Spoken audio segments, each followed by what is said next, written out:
కాబట్టి అవకాశం ఇచ్చిండ్రు కాబట్టి ఈనాడు తెలంగాణ రాష్ట్ర ముఖ్యమంత్రిగా ఈ కుక్కడపల్లి శాసనసభ నియోజకవర్గాన్ని అభివృద్ధి చేయడానికి సర్వ అధికారాలు ఈరోజు నా దగ్గర ఉన్నాయి.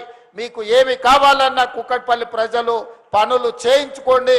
మా మంత్రులందరికీ వేదిక మీద నుంచి నేను ఆదేశాలు ఇస్తున్నా. ముఖ్యంగా మా మిత్రులు శ్రీధర్ బాబు గారికి కుక్కడపల్లిని ప్రత్యేకంగా మీరు చూడాలి. ఆనాడు రూపాయి ఖర్చు పెట్టకుండా వందలాది పోలింగ్ బూతుల్లో నా ముఖ పరిచయం లేకపోయినా వాళ్ళే స్వయంగా ఎన్నికల ఏజెంట్లుగా కూర్చొని అపార్ట్మెంట్లలో వాళ్ళే చందాలు వేసుకొని బస్తీలలో పేదవాళ్ళు మన నుంచి ఏం ఆశించకుండా ఆనాడు నాకు అండగా నిలబడ్డారు. ఈరోజు వాళ్ళ రుణం తీర్చుకునే అవకాశం వచ్చింది.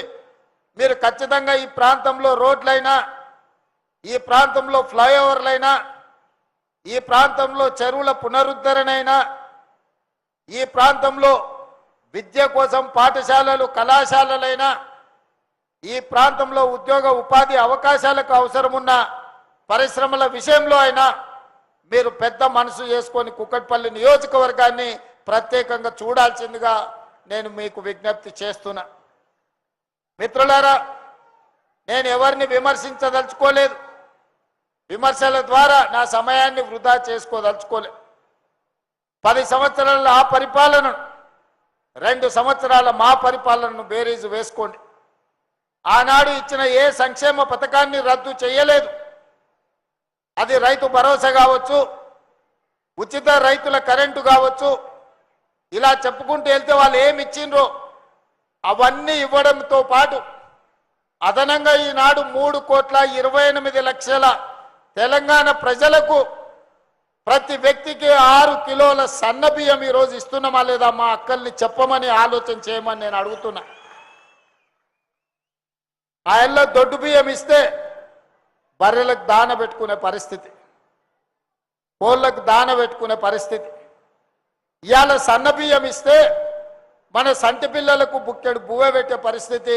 ఇవాళ ఒక్క బియ్యం గింజ కూడా వృధా కాకుండా ఈరోజు కోట్లాది మంది సన్న బియ్యంతో అన్నం తింటున్నారా లేదా మా అక్కల్ని చెప్పమని నేను అడుగుతున్నా. ఇంటి ఆయనకు తెలియకపోవచ్చు బియ్యం ఎక్కడి నుంచి వచ్చినాయో, కానీ మా అక్కలకైతే తెలుసు కదా ఆ బియ్యము ఈ తమ్ముడు రేవంత్ రెడ్డి మీకు సన్న బియ్యం ఇచ్చిండి అన్న సంగతి. ఆనాడు ఊర్లలో వ్యవసాయానికి ఉచిత కరెంట్ ఇస్తుంటే అయ్యా మరి మాకైతే భూమి లేదు, భూమి ఉన్నోళ్ళకే రైతు భరోసా ఇస్తేవి, భూమి ఉన్నోళ్ళకే ఉచిత కరెంట్ ఇస్తేవి, భూమి ఉన్నోళ్ళకే అగ్వ సగ్వకు ఎరువులు ఇస్తేవి. మరి పట్నంలో ఉన్న మా పరిస్థితి ఏంది అని అంటే నిజంగానే కదా పేదోళ్ళ గురించి ఆలోచన చేయాలి కదని ఈరోజు ప్రతి పేదవాడికి 200 యూనిట్లు ఉచిత కరెంటు, మీ ఇంట్లో కరెంటు బిల్లు కట్టకుండా మీ ఇళ్ళలో కరెంటు వస్తుందా లేదా, లైట్ వేసినప్పుడల్లా మా అక్కల్ని గుర్తు చేయమని అడుగుతున్నా. ఈ సంగతి ఇంటి ఆయనకు తెలియదు, ఎందుకంటే లైట్ స్విచ్ ఉందో ఆయనకే తెలియదు. ఇవాళ 200 యూనిట్లు ఉచిత కరెంటు, 55 లక్షల కుటుంబాలు ఈరోజు ఉచిత కరెంటు లబ్ధి పొందుతున్నారా లేదా మీరు ఆలోచన చేయండి. ఆయల్ల దీపం పథకం ద్వారా ఇందిరాగాంధీ గారి వారసత్వంగా వచ్చిన సోనియా గాంధీ గారు కట్టెల పొయ్యి మీద వంట వండితే ఆ పొగ ఊపిరితిత్తుల్లోకి పోయి ఆడబిడ్డలు క్యాన్సర్ వచ్చి చచ్చిపోతుంటే, కళ్ళు మండిపోతుంటే పిల్లలకి ఎట్లయినా వండి పెట్టాలి అని క్యాన్సర్ బారిన పడ్డ మా అక్కల బాధను భరించింది. సోనియమ్మ ఆడబిడ్డల కష్టాన్ని ఆలోచన చేసి కట్టెల పొయ్యిని తీసి అటక మీద పెట్టుండ్రి, దీపం పథకం కింద స్టవ్ సిలిండర్ ఇస్తా, 400 రూపాయలకే మీకు సిలిండర్ ఇస్తా అని ఆ ఎల్ల పథకాన్ని సోనియమ్మ ప్రవేశపెట్టింది.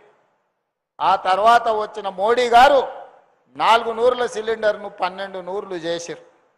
మా అక్కలు కష్టపడి ఇండ్లల్లో పనిచేసి పరిశ్రమలలో పనిచేసి ఉద్యోగాలు చేసి సంపాదిస్తే నెలకు సిలిండర్ కొనుక్కుంటే 1200 ఆ సారు మన పర్సులకి వెళ్ళి గుంజుకపోతుండే. తెలియని దొంగ మనకు తెలియకుండానే మన పర్సులకి వెళ్ళి 1200 కొట్టుకపోతుండే. మరి అట్లాంటిది ఇవాళ మా అక్కలు సిలిండర్ కొంటే 500 రూపాయలకే ఇవాళ మా అక్కలు సిలిండర్ తెచ్చుకుంటున్నారు.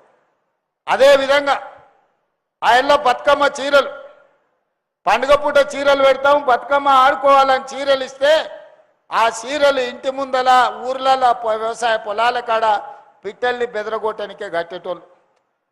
ఇంటి ముందల మన ఏంది అది కర్టెన్ లాగా కట్టేటోళ్ళు మా అక్కలు, ఇట్లా రూమ్కు మధ్యలో పరద లెక్క.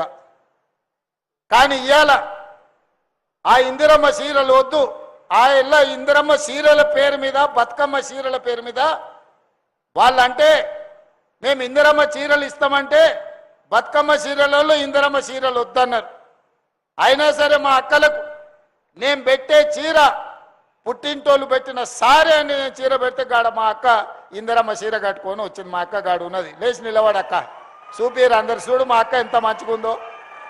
ఇగో ఇన్ని వేల మందిలో మా అక్క మంచిగా మెరిసిపోతుంది పాలపిట్ట లెక్క.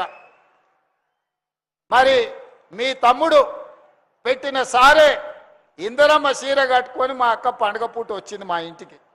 ఈ చీర మీ తమ్ముడు పెట్టింది కాదా అక్క? 1 కోటి మందికి ఇందిరమ్మ చీరలు ఈరోజు రాష్ట్రంలో 1 కోటి మంది ఆడబిడ్డలకి ఇవ్వాల నేను ఇందిరమ్మ చీర పెట్టిన. అదేవిధంగా కూలికి పోవాలన్నా, పనికి పోవాలన్నా, పిల్లలు చదువుకోనికి పోవాలన్నా, మీరు ఎక్కడైనా పరిశ్రమల కార్మికులకు పోవాలన్నా బస్సు కిరాయికే 5-6 వేల నుంచి 10,000 రూపాయలు ఖర్చు అయ్యేది.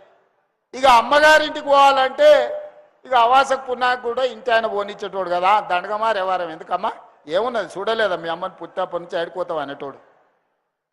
అమ్మవారిని దర్శించుకుందామంటే ఆ అవకాశమే లేదు.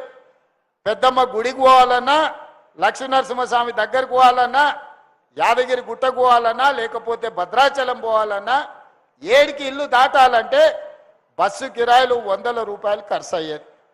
మరి ఇవాళ మా అక్కల్ని అడుగుతున్నా, తెలంగాణ రాష్ట్రం నలుమూలల 7 తారీఖు నాడు నేను ముఖ్యమంత్రి అయితే 9 తారీఖు 2023 నాడు ఆడబిడ్డలకు ఆర్టీసీ బస్సుల్లో ఉచిత ప్రయాణం. మిమ్మల్ని ఎవరన్నా బస్సు కిరాయి పైసలు అడిగితే నా ఫోటో పర్సులో పెట్టుకొని మా తమ్ముడు పట్నం వాళ్ళు ఉంటారు తెచ్చుకోపోండి అని కండక్టర్కి చూపించామన్నా, మా పొన్నం ప్రభాకర్కి చూపించామని చెప్పిన. ఆయళ్ళటి నుంచి ఇయ్యాలటి దాకా మా అక్కలు చెప్పాలి, మా అక్కలు ఎప్పుడు నిజమే చెప్తారు. ఎవరన్నా 1 రూపాయి మిమ్మల్ని బస్ కిరాయి అడిగినరా అక్క? అడిగినరా? మరి ఇవాళ మీకు 12,000 కోట్ల రూపాయలుగా పొన్నం ప్రభాకర్ సార్కు నేను కట్టినా మీ తరఫున. ఆ సారి కిరాయి పైసలు లేకపోతే కుదరదంటే నేను కడతా స్వామి, నేనేం లేకుంటే కాదు, వాళ్ళకు మా చెల్లెళ్ళకు మా అక్కలకు నేను తోడున్నా, వాళ్ళ తరఫున నగదు నేను కడతా, వాళ్ళు మాత్రం ఉచితంగా పోవాలి, వాళ్ళని అడగొద్దని చెప్పి పొన్నం ప్రభాకర్కి ఇప్పటికి 12,000 కోట్ల రూపాయలు ఇవాళ నేను మీ తరఫున ఉచిత బస్సు కట్టిన. ప్రభాకర్ గారు ఉచితంగా ఇవ్వలేదు అక్కో, ఏమన్నా ఉచితంగా ఇచ్చిండు అనుకునేరు. నగదు నేను కడుతున్నా, ఉచితంగా మీరు ప్రయాణం చేస్తున్నారు, గంతే తేడా. ఇవాళ ఉచిత బస్సు ప్రయాణం మా ఆడబిడ్డలకు ఇచ్చినా లేదా ఒకసారి ఆలోచన చేయండి. స్వయం సహాయక సంఘాలు 0 వడ్డీ అన్నారు, గుండు సున్నా పెట్టారు, ఈపులకు సున్నం పెట్టారు. గత ప్రభుత్వం ఎనడాన్ని ఇచ్చిండా? ఇవాళ 65,000 కోట్ల రూపాయల బ్యాంకు లింకేజ్ ఇచ్చి 2,500 కోట్ల రూపాయలు మీ తరఫున వడ్డీ బ్యాంకులకు నేను కట్టినా. మా అక్కలు వ్యాపారం చేసుకోవాలి, రూపాయి కూడబెట్టి పెంచుకుంటే పిల్లల చదువులకో, ఇంటి శుభకార్యానికో, లేకపోతే ఏదో ఒక మంచి కార్యక్రమానికి పనికొస్తుందని మా అక్కల కోసం 65,000 కోట్ల రూపాయలు ఇవాళ బ్యాంకులో లింకేజ్ ఇప్పించి మా సీతక్కను కాపలాగా పెట్టి ఇవాళ మీకు పైసలు ఇప్పించిన మాట వాస్తవం కాదా? స్వయం సహాయక సంఘాలలో ఉన్న మా అక్కలు చెప్పాలి. మీరు బస్సులలో ఉచితంగా ప్రయాణం చేస్తే